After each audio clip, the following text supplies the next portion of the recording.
Welcome back to the PloughCast. Thanks for joining us. I'm Susannah Black, senior editor at Plough Quarterly. And I'm Peter Momsen, editor-in-chief of Plough. Phil Klay will be on to talk about Afghanistan and the aftermath of our long sojourn there.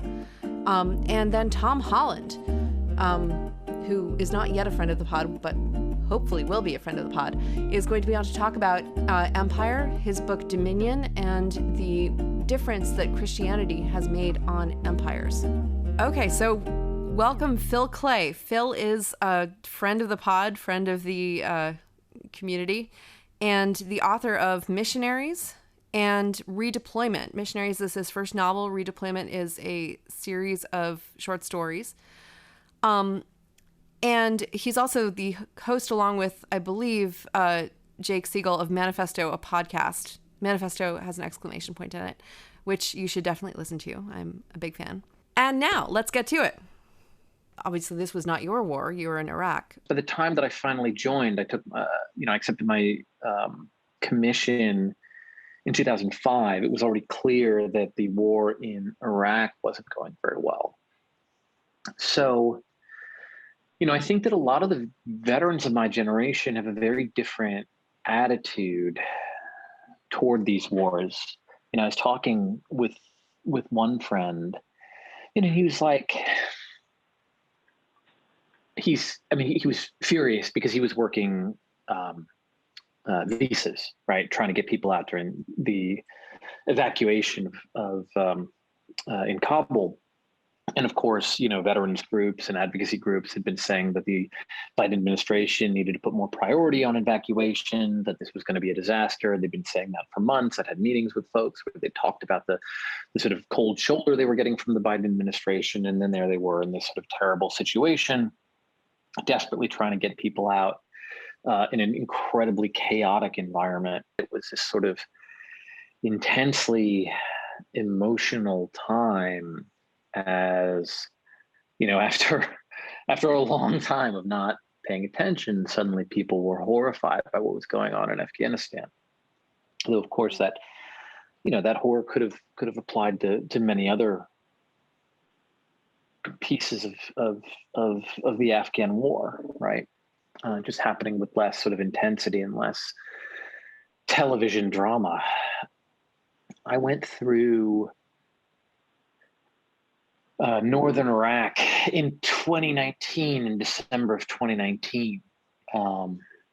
And, it was very interesting because there were, I went through Sinjar where there'd been genocide of Yazidis, right?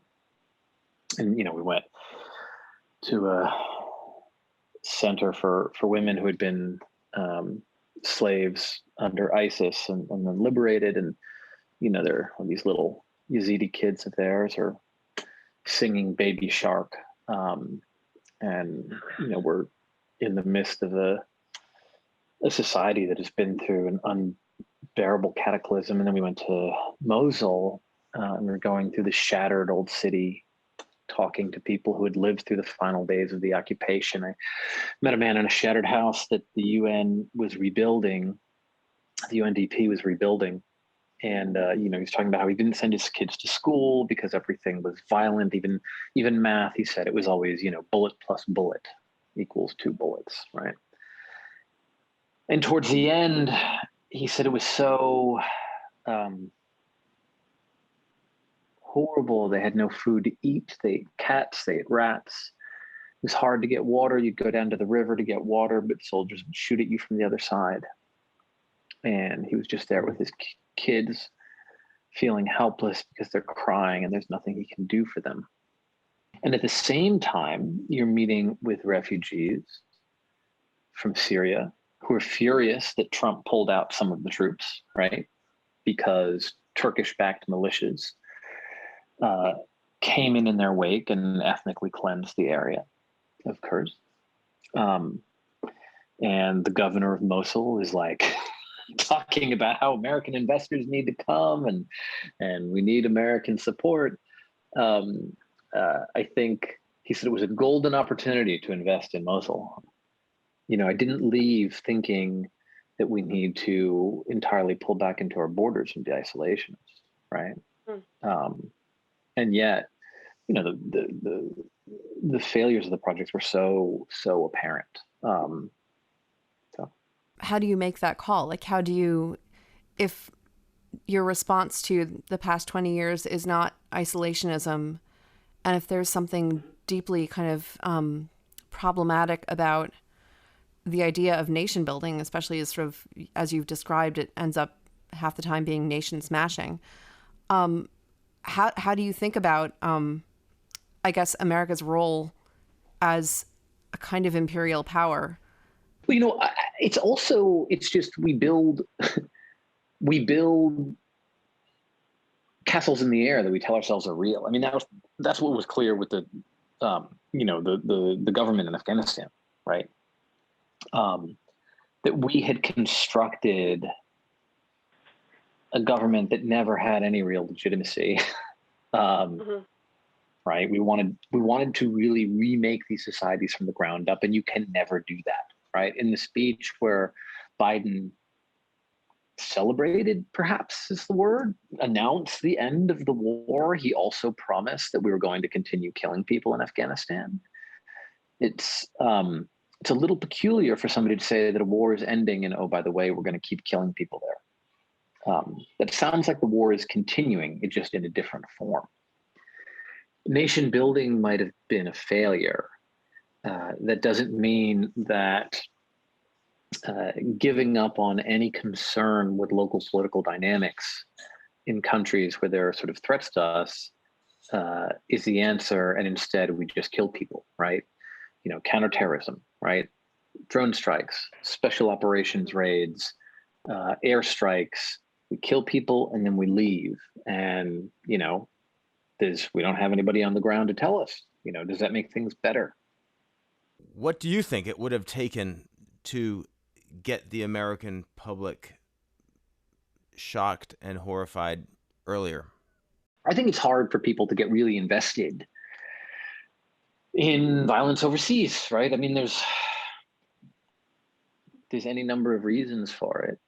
Human beings were naturally most interested in our most immediate challenges, right? I mean, everybody is. But beyond that, it sort of disappeared as a political issue. So, you know, if you remember the Bush administration, the war in Iraq, particularly, was a galvanizing political issue. And Barack Obama, who had criticized that war, sort of, you know, was the preferred candidate of the, you know, anti-war movement. Well, when he was elected, the anti-war movement sort of lost all of its juice, but Obama was not an anti-war president, right? He, you know, he gave a defense of American power around the world in his Nobel acceptance speech. He immediately, in his administration, immediately began making legal arguments, expanding the scope of the executive's authority to kill people anywhere and everywhere. You know, we're talking about as early as 2009. People are talking about a deterritorialized war, right? You know, he did end the troop presence in Iraq, right? You know, that was the war he had been against. But then when ISIS came back, he expanded it. He claimed that the war was over when in fact it wasn't. It was a talking point of the administration in 2015, right? Where you know, we were sending in special operators, right, who were sometimes getting into combat, right? But they were saying they're not boots on the ground technically, by which they meant we're not putting sort of large conventional forces on the ground in Iraq again. But we were increasingly, you know, sending more people on the ground, special operators, even though for some reason they didn't count as boots on the ground. And, you know, maybe they were riding around on hoverboards. And, you know, we were doing a lot of airstrikes, right, and drone strikes. And in that year, Susan Rice, I saw, it was at a event where Susan Rice was speaking to active duty military, you know, 3-4-star generals were in the room, people from the NSC, about a dozen severely injured troops, right? You know, guys missing limbs, their faces severely burned. And she said, in the Obama administration, one of our proudest accomplishments is ending the wars in Iraq and Afghanistan, right? And somebody went, right. Although nation building abroad does not seem to have worked that well, the war did quite a lot to us as a nation. And one of the things that it did was, you've kind of described this George W. Bush and, Obama Democrat, Obama-style Democrat and probably Hillary Clinton-style Democrat too, consensus, you could call it like a neoliberal, neoconservative consensus or something like that, that we were just gonna do war. That was gonna be our thing. And that one of the things that did was it actually opened up a pretty strong, there was obviously the traditional lefty anti-war movement, but there was also this paleo-conservative movement that popped up. The American Conservative magazine started publishing in 2002. And one of its kind of like key issues, it has been fairly consistent, although not entirely consistent, about was opposing American adventurism abroad. Now, obviously, you can criticize them for the reasons that they would oppose that. But that kind of sort of paleocon pacifism has had, or not pacifism, but like anti-imperialism has had a pretty profound effect, I think, on our political culture. And in a way, I don't think that you'd have Donald Trump without that. Yeah. I wouldn't say it's anti-imperialism. I think it really is imperialist certainly in the Trumpist form, but willing to call the Iraq War a disaster. Before the election of Donald Trump, I was at a wedding, a buddy of mine from the Corps in rural Pennsylvania, right? And as we're driving in, my wife's Colombian American, and we passed like the 19th, Trump digs coal sign. And she's like, am I going to be the only Hispanic person at this wedding? And I was like, no, it's military wedding. Like it's going to be super diverse, which it was. But I get there and I meet the other groomsmen and I text my wife. I'm like, not only are you not the only Hispanic person at this wedding, you're not even going to be the only Colombian American there. And she's like, really? And I was like, yeah. And he already early voted for Trump. Now, when I asked him why, he gave a fairly straightforward answer. He's like, you and me were both Marines, right? He's like, we both know guys who've been killed in these wars. We both know guys who've been blown up in these wars. We both know guys, who've lost limbs or whatever in these wars. And what do we have to show for it? Just horror overseas, right? And who are the two candidates? Well, one's Donald Trump. Does he know much about the military? No. Did he say for like a hot second in 2003 that he was on like a radio show that he was for the war? Yeah. But he was almost immediately saying that we should declare victory and go home. He's sort of had this kind of isolationist streak for decades. And at the very least, I don't think he's going to expand the wars, right? And I think he's going to want to pull back. On the other side, who do we have? Hillary Clinton. She's a liberal hawk, right? Her lesson from Libya was that we should have been more involved. And, she's got a general who wants to expand our footprint in Syria speaking at the DNC, right? Is she competent? Yes. She's going to competently expand America's wars overseas and get us into greater disasters that will cause untold suffering. So I'm going to vote for Trump. Or I already voted for Trump. You understand the deep distrust of, foreign policy elites who even as the Afghan government was just like dissolving, right? We're saying, it would have been sustainable if we just kept a couple of thousand troops in the field, it would have been like Germany or Korea, the least plausible analogy ever. Kabul as the new Stuttgart. Being encircled by Swabian reactionary rebels, forcing everybody to like shut down their beer halls and wear lederhosen. But then we, deployed a few thousand troops and they all switched to making like, house music instead. Like that didn't happen. That is a dumb analogy. And people kept making it. because it was all they had, you know? It was crazy. I mean, this is sort of an obvious thing to say, but one of the upshots, I think, of both what you've said and what you've written is that you can't make a polity from the outside in. You can influence it. I mean, I do very much believe in soft power, right? There's a lot that we can do to influence other societies. We just can't dictate terms to them. We can't reshape them in our image, right? That was always doomed to failure. I kind of feel like that might be a good place to stop, Phil. That was fantastic. Thank you. This is perfect. This is really extremely perfect. Welcome to Tom Holland, who we're very pleased to have on as a guest on our podcast. He is himself a caster of pod. With Dominic Sandbrook, he has a podcast called The Rest is History, of which I'm a big fan. Huge fan. Shush. Oh, you're too kind. He's the historian of various empires. He's the author of Rubicon, The Triumph and Tragedy of the Roman Republic, Persian Fire, his history of the Greco-Persian Wars, and I think 9 other books, if I'm right about that. Most recently, he's the author of Dominion. He's also an elite sportsman, an expert tweeter, and not the star of the new Spider-Man movie. I knew you first as the author of Dominion, a book about, the subtitle is, I think, The Making of the West. It has different titles in Britain and America, which kind of highlights the cultural differences that the Atlantic separates.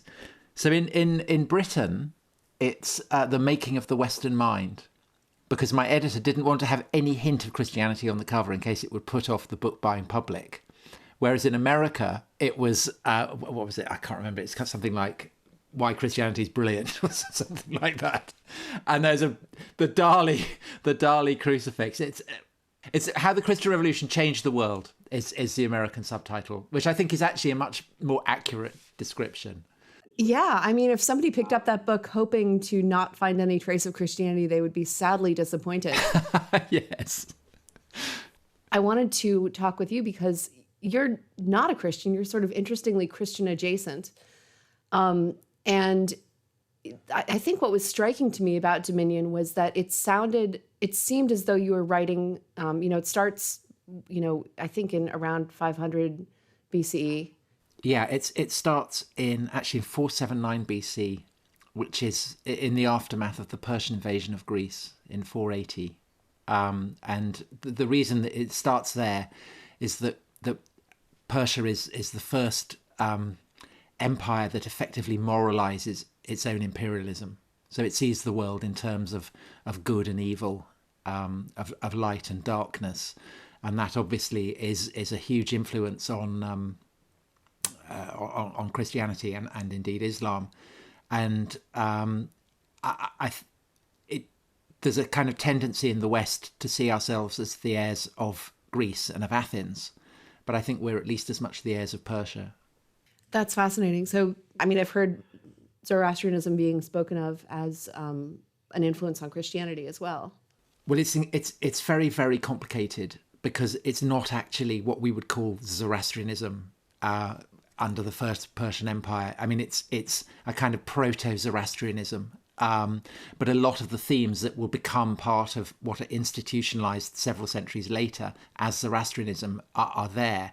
And there's no question that the Persian kings, when they invade Greece, which is this kind of mountainous backwater full of terrorists, basically, that the Persians are going in there to sort it out, to bring order and stability and peace there as they see it. And of course, it all goes disastrously wrong. And we're recording this in the aftermath of the NATO withdrawal from Afghanistan.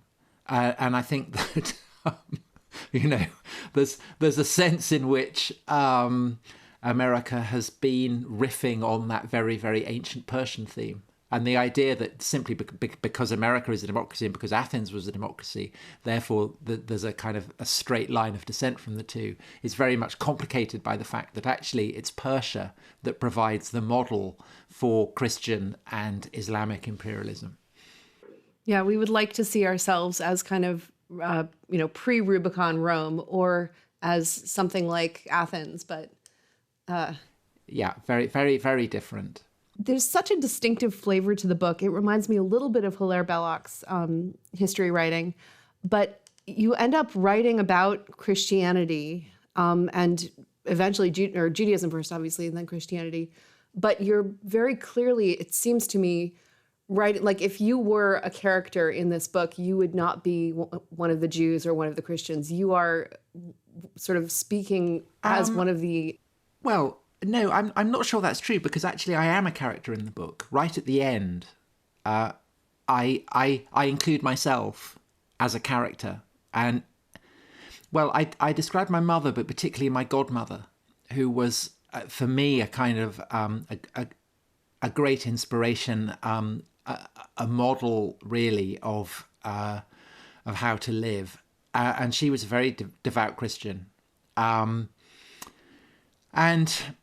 I suppose the final chapter is an acknowledgement that, it's ridiculous to imagine that I can stand outside, because the central claim of the book is that the West is just completely Christian, that you don't have to go to church or believe in God to be shaped by it so profoundly as, in effect, to be Christian. So to that extent, I would say I'm absolutely Christian, because I think it's impossible to be in the West and not to be shaped and influenced by it.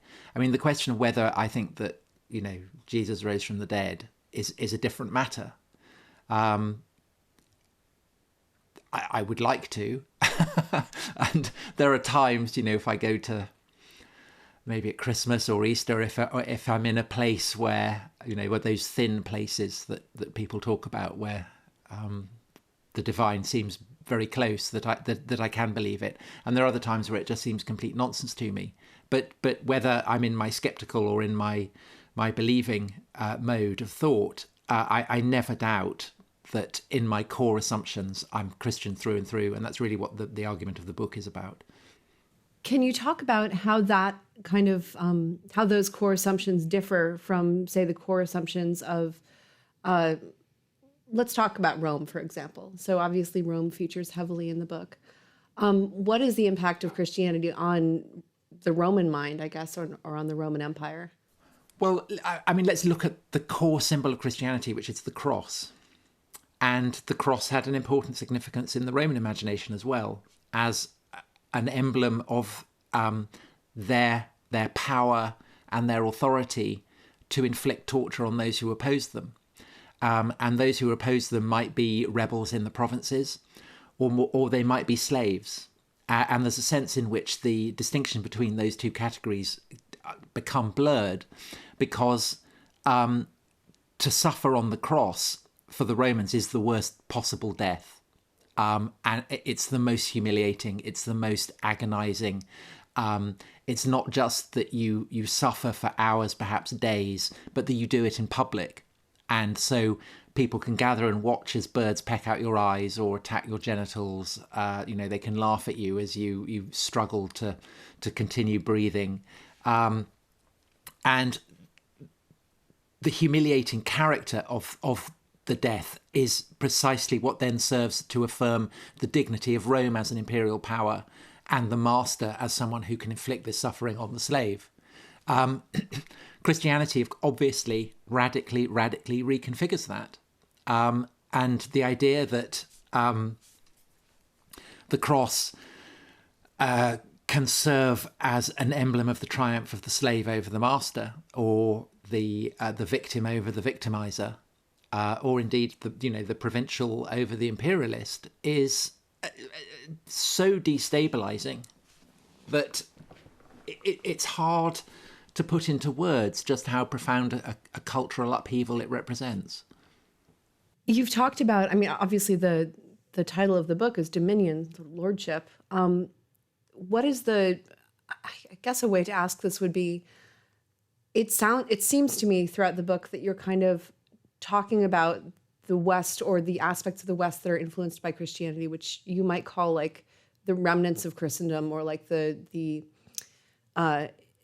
unshakable sort of structural and deep-seated assumptions of Christendom, are a kind of empire of the mind, that although they're not a political empire, there is a kind of like almost an invisible empire, which I would say sort of corresponds to something like what Christians think of as the kingdom of God, that's been kind of permeating through the West over the course of, Christianity's rise. Is that sort of what you were getting at with that title and through the book? Well, the title points, the whole of Christianity is paradox. At its heart, it's rooted in paradox, that God can become man, that death can become life. Everything about it is paradoxical. But in historical terms, the paradox is that a faith that puts at its heart, the first shall be last, the last shall be first, of which, the story of Exodus, of the slaves being the favourites of God, or of course the crucifixion and the resurrection, that in, the cross becomes the emblem of triumph over worldly empire. That this faith in itself ends up becoming the most globally hegemonic way of explaining what humanity is here for. And there is obviously an incredible tension there between the power that Christianity has come to exert and the kind of nagging sense that actually it's in powerlessness that God's favourites are to be found. And that has been an issue really right from the very beginning. So if Christianity claims that its message is for the entire world. So famously, that's articulated by Paul in his letter to Galatians, that there is no Jew or Greek, there is no man or woman, there is no slave or free in Christ. As Paul himself discovers, there are those who reject this idea that all cultural difference, for instance, can be dissolved into a single identity, because most Jews don't accept Paul's message. So right from the very beginning, Paul and his followers have to wrestle with the issue of, well, what do you do with people who reject this message of a kind of universal Christian identity? And I think it's perhaps for that reason, it's Christianity's relationship with the Jews that is the most notorious example of what can rise from the insistence of Christians that there is a kind of universal identity. Because for those who reject it, what does that mean? It doesn't always mean good things. So whether it's Jews or whether it's the people who come to be described by Christians as pagans, and the idea of a pagan is an entirely Christian one, or Muslims in due course, or, as various kind of notions within Christianity evolve as to what being Christian should be, the idea of heretics, Catholics, Protestants, whatever. So that remains a kind of enduring tension. And I think that we see in Western countries at the moment, and perhaps most convulsively actually in the United States, an anxiety about Christianity's power that exists entirely within a Christian context. So there's an awful lot of what's been going on, I think, since the 60s, which I would see as a kind of convulsion of parallel to the Reformation. The 60s is up there with the 1520s as a period where deeply Christian assumptions get recalibrated. That Christianity has been rejected by increasing numbers of people within American society, but for deeply Christian reasons. It's rejected because it's identified with power and with authority, with the man. But it's rejected for reasons that make no sense outside of a cultural Christian matrix. We actually have an article in the issue of Plough that this podcast is associated with by the former president of one of the premier leadership bodies of the Southern Baptist Convention, the largest Protestant denomination in this country. Russell Moore is his name, about why young people are leaving the church. And there's a recent polling over the last 5 years show, plummeting identification with white Protestantism by younger cohorts. And he's, of course, has been much hand-wringing in Christian circles about why that is the case, why there's plummeting levels of identification, both as Christians and as church-going Christians. I'd be curious, you've in a way answered that, but what would you say to a church leader in the United States? Why are young people leaving Christianity? Are we on the way to becoming the next Sweden in 30 years? Well, I don't think they are leaving Christianity. I think they're leaving Christianity in the way that Protestants left the Roman Church in the 1520s. I think that they are, a new Christian identity is emerging and evolving. And obviously, for those who, in a sense, are defending the status quo, that's an incredibly traumatic and unsettling experience. But I mean, I would say that it's deeply rooted. So, I mean, it seems to me that as an outsider, that the current convulsions in the United States are deeply rooted in the civil rights movement of the 50s and 60s, and in fact in the need for that civil rights movement, because that was an impeccably Christian movement. It's the Reverend Martin Luther King, because what King was doing was essentially summoning white Protestants and indeed white Christians generally to a recognition of biblical truth, that all human beings are created equally in the image of God. That if there is no Jew or Greek, then there's certainly no black or white. And it was the fact that, it was because white Christians could recognize the truth of that, the impact of that the civil rights movement proved as successful as it did. But what happened then in the 60s was that various other groups of people within American society that felt themselves to be disadvantaged drew on that campaign. So women, so the feminist movement, it was kick-started by this, gay rights, and the problem for Christians, of course, was that whereas the argument that that there's no black or white absolutely goes with the grain of Christian thinking over 2,000 years, the notion that there's no man or woman in Christ, but there should be no man or woman kind of in society generally was more challenging, because that hadn't always been a part of Orthodox Christian teaching. And of course, gay rights was even more problematic. And so essentially what happened over the 70s, 80s into the 90s was that a kind of no man's land began to open up between doctrinally professing Christians and groups like gay rights campaigners, feminists, I guess people on the kind of liberal left, who came to see themselves as essentially emancipating themselves from Christianity. And so the more hostile professing Christians became to liberals, the more liberals came to see themselves as not being Christian, and vice versa. And so, the trenches deepened, the barbed wire became more and more entangled, the no man's land became harder and harder to traverse. And that's basically the situation that the United States is in at the moment.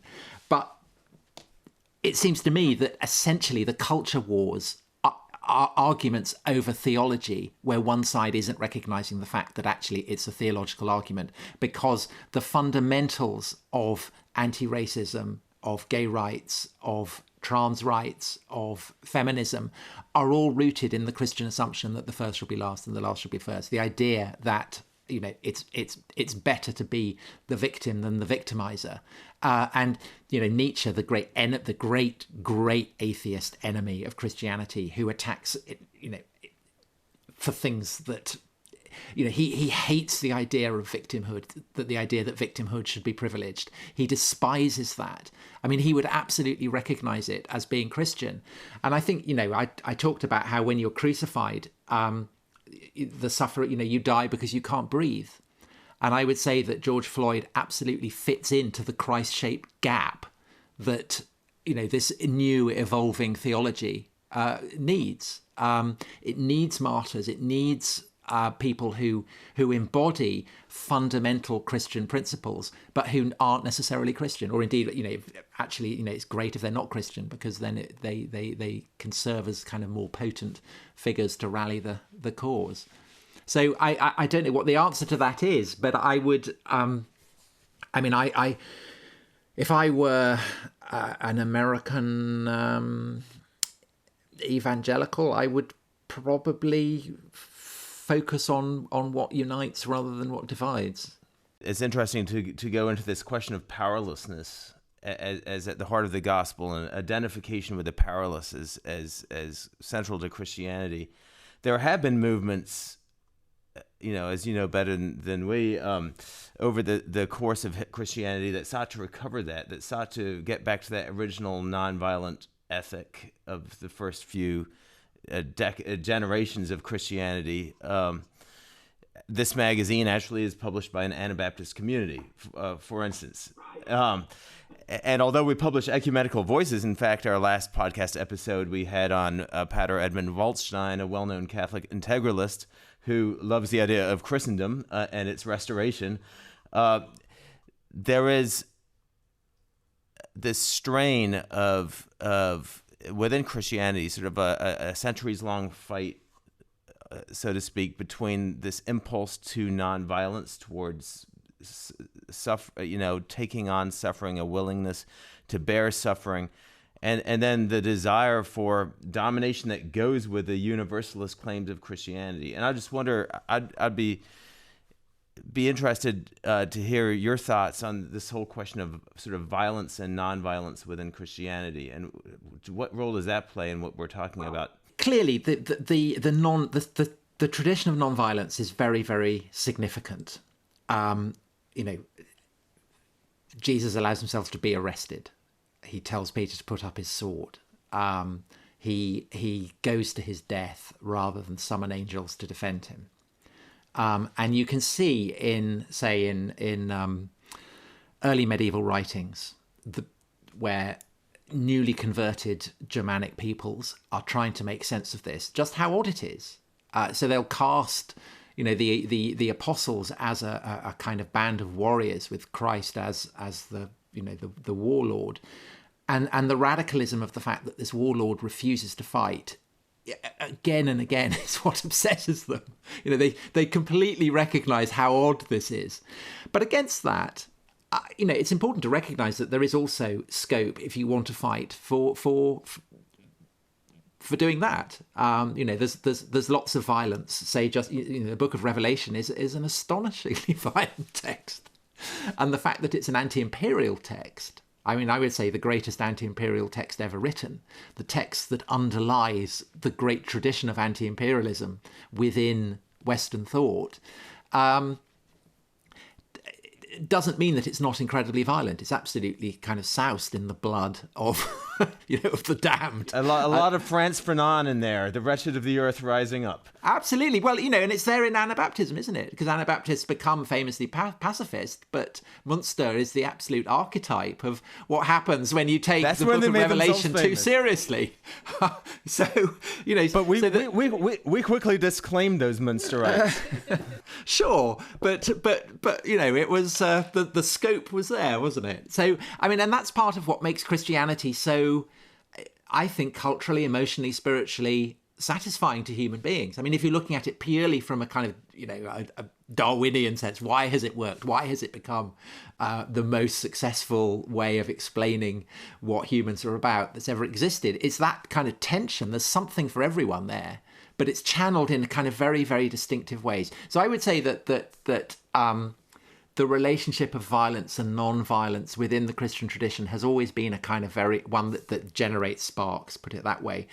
But I think there's another perspective which kind of ties in with what you were saying about Catholic yearning for Christendom as was, which I think has been highlighted by the recent meeting that's taken place in Hungary between the Pope and Viktor Orban, because those two men embody two traditions, again, that are very, very ancient and both deeply Christian.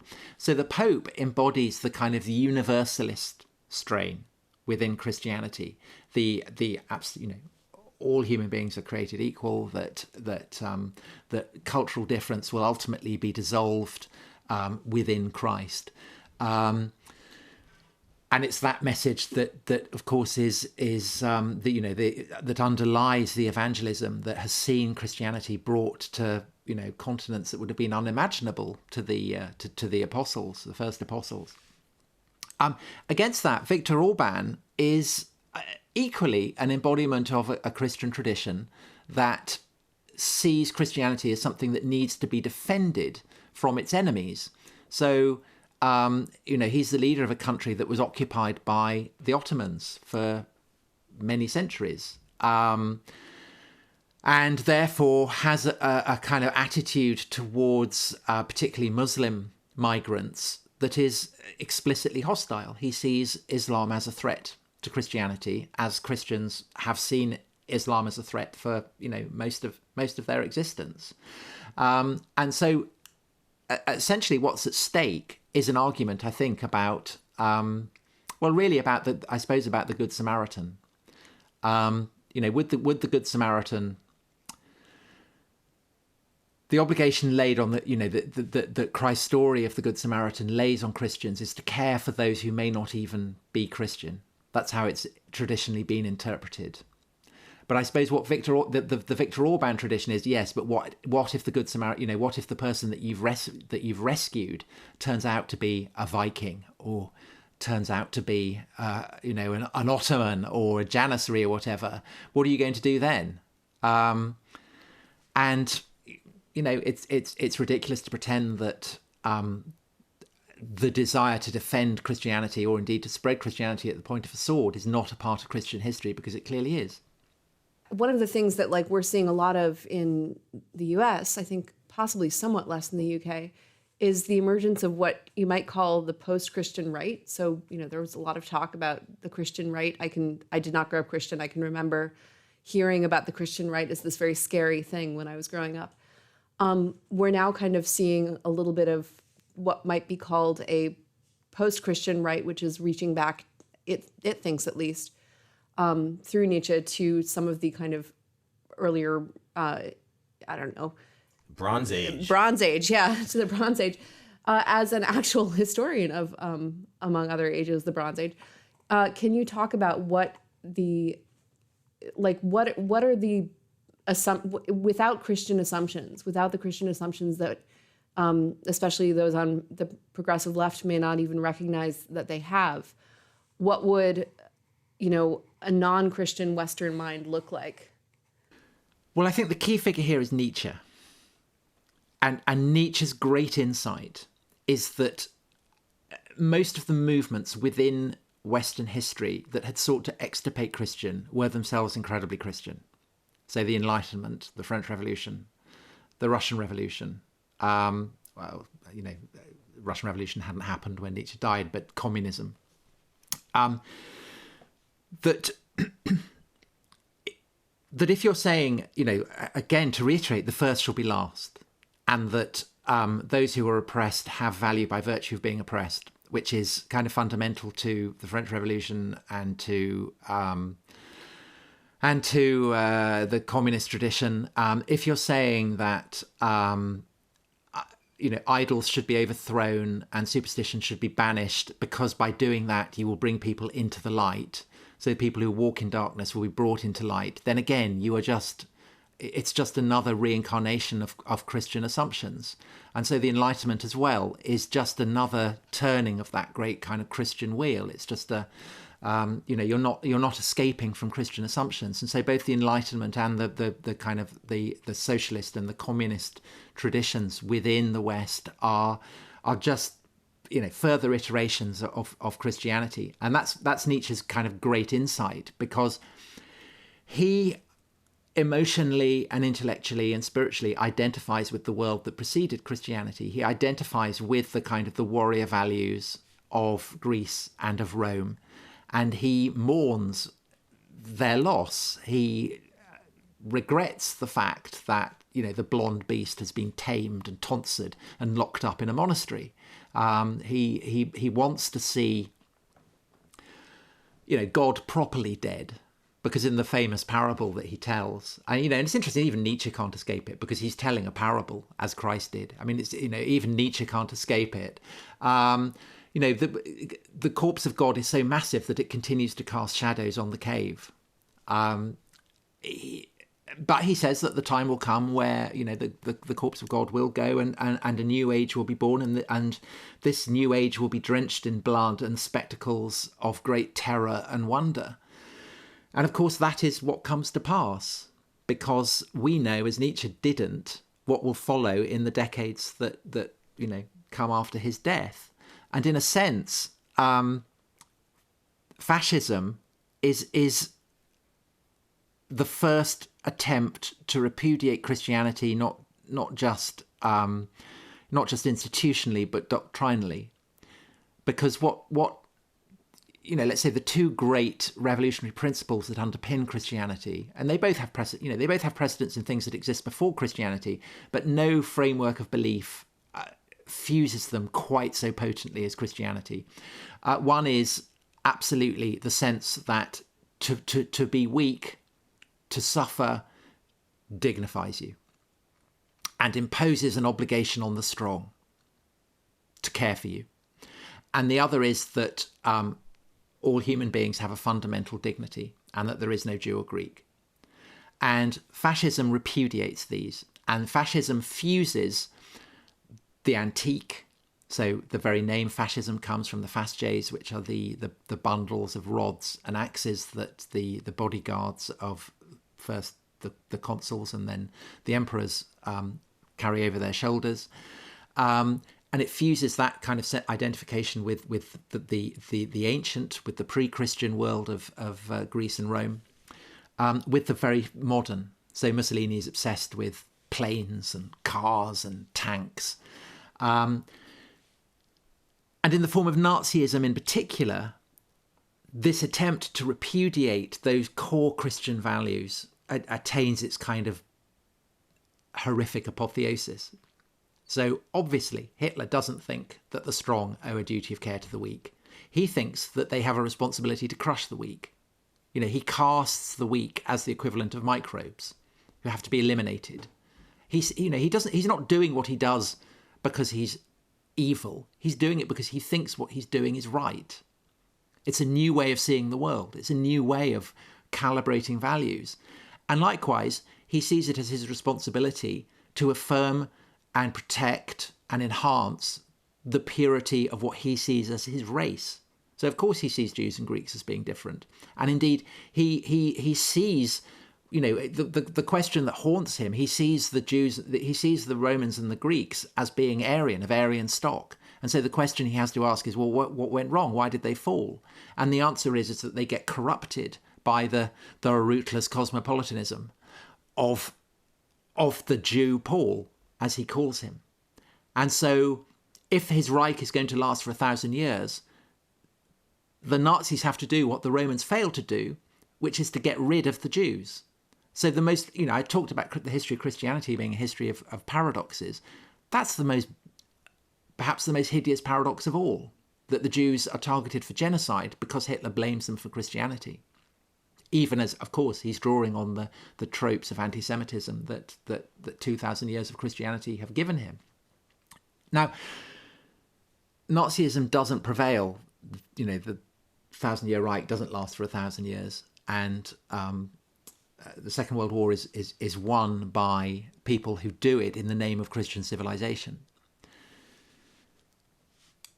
But I think that the effect of this is, in a sense, certainly in Europe, in the decades that follow the end of the Second World War, to make institutional Christianity almost unnecessary, because what it's done is to create a new myth in which Hitler is the devil and the Nazis are the demons and Auschwitz is hell. And in a sense, that replaces the old supernatural structures, you know, of heaven and hell, of angels and demons that had previously existed. And in a sense, they're kind of more vivid. Everyone's obsessed by Nazis. Everyone's obsessed by the Second World War. You know, it's kind of an enduring obsession. And whereas previously people might say, well, what would Jesus do and do it? Now we say, what would Hitler do and do the opposite?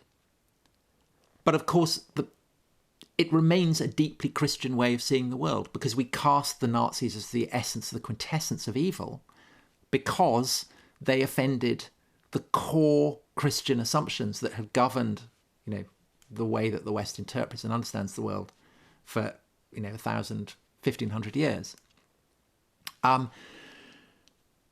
So in a sense, if there are people who are harking back to the Bronze Age, I mean, that is a kind of that's a proper repudiation of Christianity. That's not a kind of repudiation of Christianity in the way that the progressive radicals are doing it. That's a kind of Nietzschean repudiation, and it's one that is casting off, that, you know, that's scorning the idea that the history of fascism shows where that leads.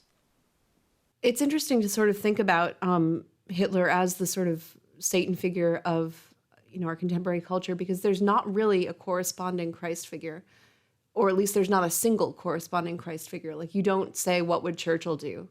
Because especially, you know, to a lot of modern progressives, you know, Churchill is not actually someone to look up to. So there's this kind of free-floating Christ mantle that it seems to me, although, you know, Hitler can stay as the devil, there's a kind of free-floating. Well, I think it's been vested in people who are classed as victims. I'm interested in the way that Dominion's been kind of received. I've seen it called a revisionist history, and obviously there's this. I love the fact that the British publisher kind of tried to cloak it a bit. What's been the strangest response, or what's been like? Obviously, I know like a ton of Christians who absolutely love the book for incredibly obvious reasons. What's been the response among non-Christians? Like, have you felt them puzzled? There's been a fair degree of hostility from some, because in a sense I'm a kind of apostate, I suppose. I remember, I wrote a book called In the Shadow of the Sword, which was about the emergence of Islam as an imperial project that emerged from the imperial traditions of late antiquity, so the Roman and Sasanian traditions. And to explain it historically essentially required me to question quite a lot about the life of Muhammad and the origins of the Quran, that obviously is very, very important to Muslims. I mean, it kind of lies at the heart of what Muslims believe. And I remember giving a talk where a Muslim in the audience said, you know, why have you done this? Why are you questioning what we hold sacred? You would never do this to yourself.